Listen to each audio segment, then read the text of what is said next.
Bienvenue à tous dans À l'affiche 100% spectacle. Et puis il y a eu la messe d'enterrement de mon père. Et c'est le prêtre qui m'a fait rire en parlant de mon père, Pierre Vigneault.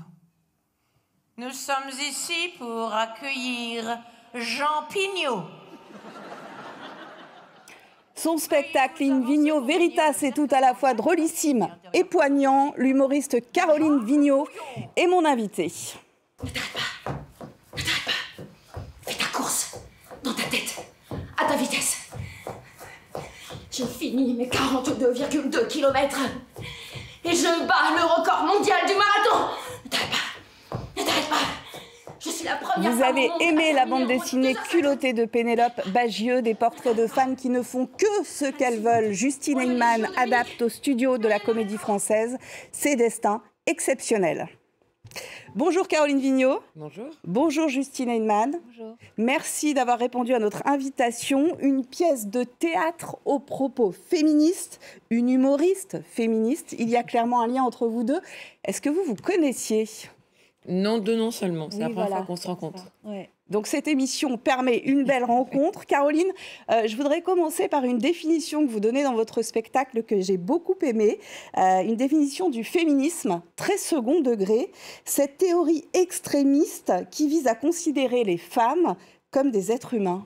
Oui, c'est pour expliquer le mouvement masculiniste qui lutte contre le féminisme. Mouvement qui est en train de grimper à une vitesse extraordinaire. J'appelle la Confédération nationale des tontons Gérard. Justine Heinemann, le féminisme, c'est quoi pour vous ? Et à quel point les culottés retracent ce mouvement ? Alors, les culottés, ça retrace pas l'histoire du féminisme, ça retrace comment des femmes le construisent un peu malgré elles, je crois. Parce que finalement, ce sont des héroïnes qui sont d'époques très variées, de milieux très variés, et qui prennent en main leur destin et franchissent l'insurmontable pour une femme. Et ce sont une toute suite de victoires, parfois politiques, parfois intimes. Et ces victoires constituent peut-être une version du féminisme, on va dire, quoi. Et avec Culotté, c'est la première fois qu'une BD entre à la Comédie Française. Alors, avant de parler du spectacle, Justine, on découvre un extrait avec Clémentine Delay, femme à barbe originaire des Vosges, née en 1865, décédée en 1939, devenue en son temps une vraie vedette. Je suis la femme à barbe, celle qui pisse dans ton caniveau. Moi, la femme à barbe, veux-tu de moi dans ton beau bistrot? Oui.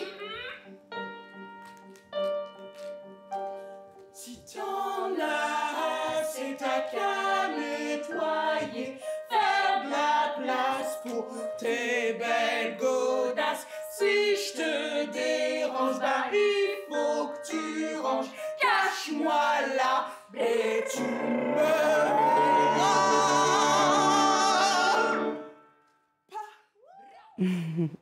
Très beau tableau. Justine, comment on passe d'une BD à un spectacle de théâtre qui brosse en 1h15 les vies d'une trentaine de femmes extraordinaires ?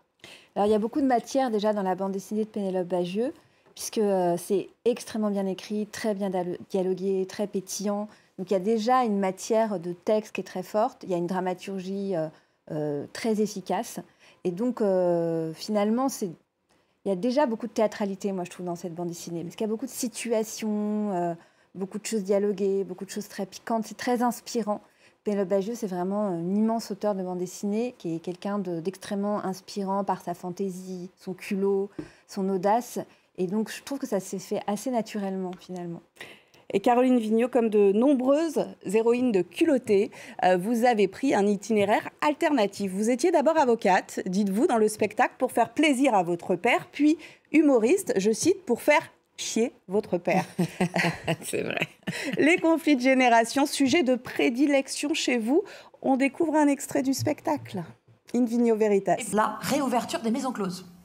Est-ce que vous savez qu'aujourd'hui, la prostitution et le racolage sont permis, mais l'achat de services sexuels est illicite. Ça veut dire, tu peux tout mettre en vente, mais personne ne peut acheter.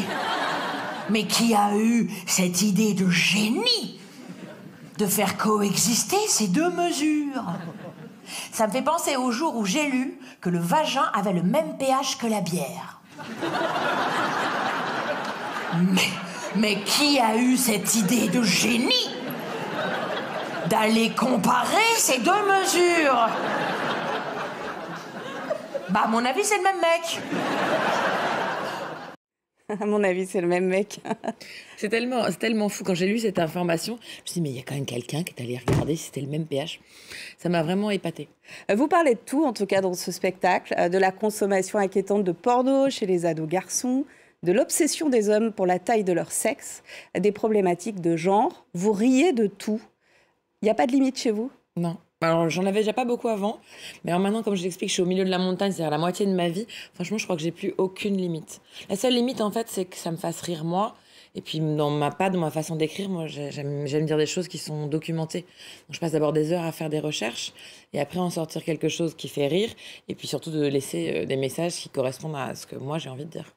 Alors ça se sent, et puis on rit beaucoup jusqu'à ce que le public se prenne une claque, une vraie claque, quand vous évoquez les agressions sexuelles et le viol que vous avez enduré, sans oser porter plainte, par honte, ce que vous regrettez, et vous le dites dans un sourire. Qu'est-ce qui vous a libéré, Caroline Vigneault, pour en parler ? La honte, elle était là présente tellement longtemps que grâce à MeToo, en fait, ça m'a libérée. Je me suis sentie mieux grâce à ces femmes courageuses qui ont pris la parole.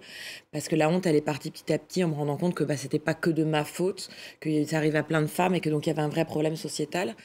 Et puis après, quand je vois ce qu'elles ont dû assumer et les insultes, etc., moi, j'avais pas le courage de prendre la parole. Et quand je vois que ça n'avance pas, je me dis, il faut que moi aussi j'y aille. Et après, c'est comment on le fait. Donc j'ai choisi de le faire dans mon spectacle parce que comme ça, c'était mes mots, ma façon de le faire. Et le plus fou, c'était de se dire, je vais faire rire avec ça parce que le message que je voulais laisser à toutes les survivantes et aux survivants, c'était de dire, ça va pas, il faut pas que ça nous écrase. En fait, on peut pas leur laisser le choix de foutre en l'air notre vie. Il faut qu'on en rie quand même. Et vous dites, ce n'est pas ce qui nous détermine. J'ai trouvé ce moment d'un courage exceptionnel. Les spectateurs ressortent conquis. Écoutez, quelques réactions à la sortie du théâtre Édouard VII à Paris, recueillies par Marion Chaval. Elle est cash, elle parle de sujets d'actualité, même il y a plein d'émotions. C'est ça, on rit, on pleure, c'est génial. Je dirais surprenant et surtout ça m'a mis une petite claque sur la fin. C'est le témoignage, mais c'est sur les agressions sexuelles. J'avoue que d'en parler, c'est déjà bien. C'est fort, c'est intime. Peut-être s'il n'y avait pas eu MeToo, on n'aurait pas cette liberté de pouvoir s'exprimer sur ces sujets-là. En tout cas, une parole aussi libre. Elle a un super discours et on a besoin de personnes comme ça. Je pense que plus on entend des choses comme ça, plus c'est important pour nous et plus ça nous libère de pas mal de choses et ça nous fait évoluer et sortir de pas mal de cadres qu'on peut nous imposer. Ça fait du bien. En fait, ça fait du bien. Voilà, ça fait du bien. On a besoin de personnes comme ça. Je vous ai vu sourire, ça vous fait plaisir d'entendre ça. Oui, ça fait plaisir parce qu'en plus, c'est pas un moment qui est agréable. C'est-à-dire que l'inconvénient du spectacle vivant, c'est que je le joue tous les soirs. Donc tous les soirs, je revis ces agressions et je le fais pour que ça apporte quelque chose de mieux à des femmes et que la société avance. Donc si ça marche, pour moi, c'est gagné. Justine, c'est aussi l'objectif des culottés, nous faire réfléchir et réagir face au destin bouleversant de certaines héroïnes du spectacle, d'en tirer les leçons en tout cas. Oui, après, c'est vrai que c'est un spectacle où on a beaucoup, avec Rachel Arditi qui a fait l'adaptation avec moi, on était très préoccupés par la transmission. C'est parce que Culotté, c'est un livre qu'on offre beaucoup, j'ai remarqué, qui est souvent offert aux anniversaires, à Noël, que moi, j'ai reçu en cadeau de ma tante, que j'ai offert à Rachel, que ma fille a reçu. Donc, je crois qu'il y a dans cette œuvre quelque chose de l'ordre de la transmission qui est très fort et que j'espère on retrouve dans le spectacle. Remarquable aussi ce que permet le spectacle en faisant dialoguer les culottés de différentes époques, ce qui donne lieu à des scènes très drôles.